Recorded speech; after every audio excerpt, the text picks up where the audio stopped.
Asian Regionalism.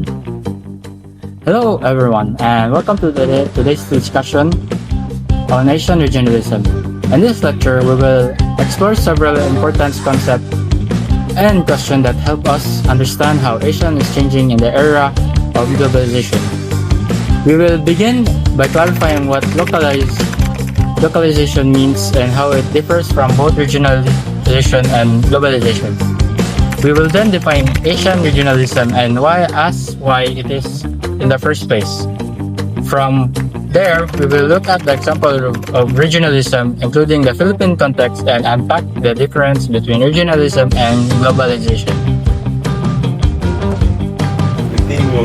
We will also examine the key factors leading to greater integration in Asia, while analyzing how different Asian states respond to the challenges of globalization and regionalization. Finally, we will weigh the advantage and disadvantage of regionalisms, explore the idea of new regionalisms, and close with a reflection how regionalisms impacts globalizations. Let us begin.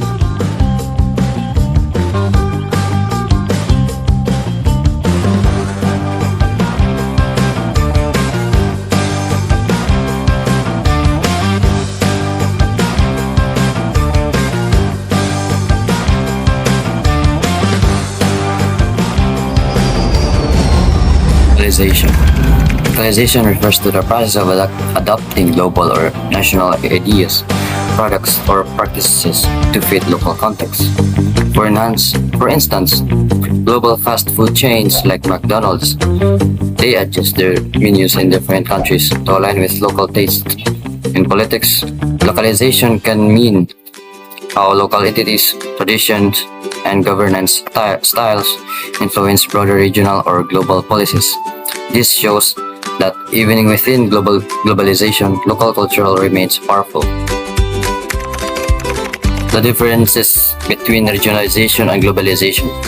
Globalization is the worldwide interconnectedness of economies, cultures, and politics, creating a global marketplace where ideas, products, and labor move freely. Regionalization, in contrast, emphasizes cooperation among neighboring states within a specific geographic area. The difference lies in scale and scope. Globalization is global, while regionalization is regional, often driven by shared geography, culture, or economic interest. Definition of Asian regionalism. Asian regionalism refers to the growing sense of cooperation and integration among Asian countries in areas like trade, security, culture, and politics. Unlike the European Union, it is not highly institutionalized, but instead relies on flexible agreements and partnerships, such as the Asian Development Bank and RCEP. These frameworks allow Asian nations to cooperate while still preserving sovereignty. Why is there Asian regionalism? Asian regionalism exists because of several reasons.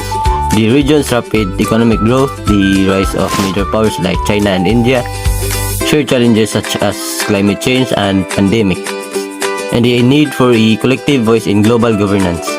By acting together, Asian countries enhance their bargaining power in global affairs and reduce the risk of conflict. What is an example of regionalism? Is the Association of Southeast Asian Nations, founded in 1967. ASEAN promotes political stability, economic cooperation, and the cultural exchange. Another example is the Regional Comprehensive Economic Partnership, or RCEP, the world's largest bloc, which demonstrates how Asian nations cooperate to secure growth and resilience. Regionalism in the Philippines. In the Philippines, regionalism can be seen at two levels.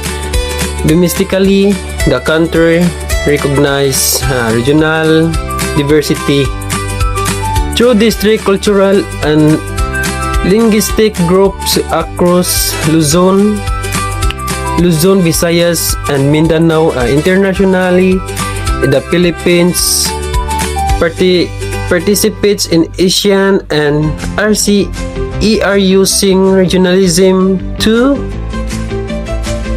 strengthen trade, maritime security, and diplomatic leverage, economic benefits, and security assurance. Regionalism and globalization are connected but distinct. Globalization seeks to integrate the entire world, while regionalism focuses on cooperation within a limited geographic area.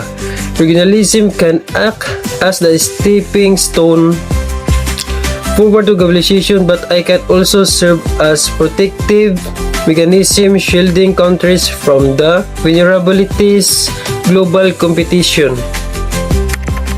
Several factors drive Asian integration. First, economic interdependence links countries through supply chains across East and Southeast Asia. Second, trade liberalization under RCEP and other agreements harmonizes rules and reduces tariffs. Third, infrastructure projects such as the Belt and Road Initiative physically connect economies.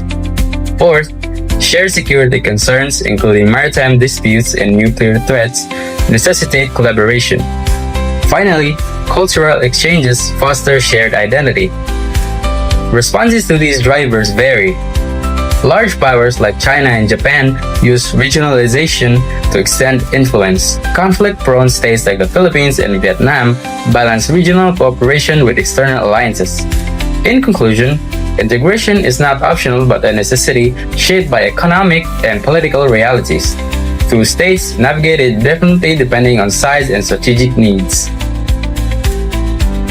Advantages and disadvantages of regionalism.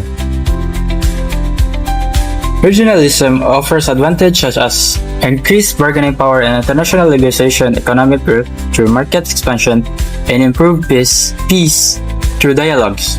However, disadvantages includes unequal benefits, with larger economic dominating smaller ones, reduced to national autonomy and potential and internal rivalries.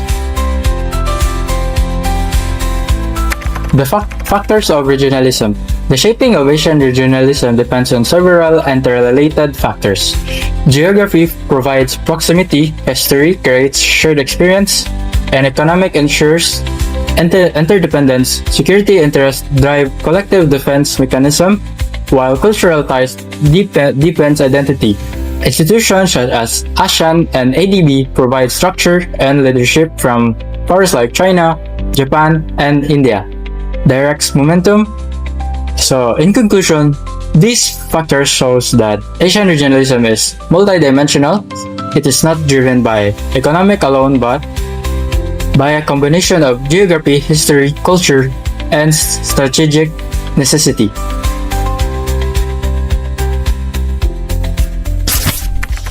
Let's tackle the new regionalism. The concept of new regionalism describes a post-Cold War trend where regionalism is multidimensional and involves not only states but also non-state actors, businesses, and civil society. In Asia, this is evident in multilateral trade agreements, cross-border environmental cooperation, and digital partnership, showing a more flexible and network-based regionalism. The impact of regionalization on globalization. Regionalization and globalization have a complex relationship. Regionalization can complement globalization by deepening integration within regions, which contributes to the global economy. But it can also challenge globalization by prioritizing regional interests. In Asia, regionalization has helped globalization by making the region an economic engine, though regional rivalries sometimes limit wider global cooperations. Thank you. So, in conclusion, Asian regionalization is a dynamic process shaped by localization, regionalization, and globalization. We have explored what it means, why it exists, the advantages and disadvantages, and how it affects both the Philippines and the wider world. Regionalism is not only about economics, but also about identity, security, and cooperation in an increasingly complex global order. Understanding it helps us see Asia's critical role in shaping the 21st century.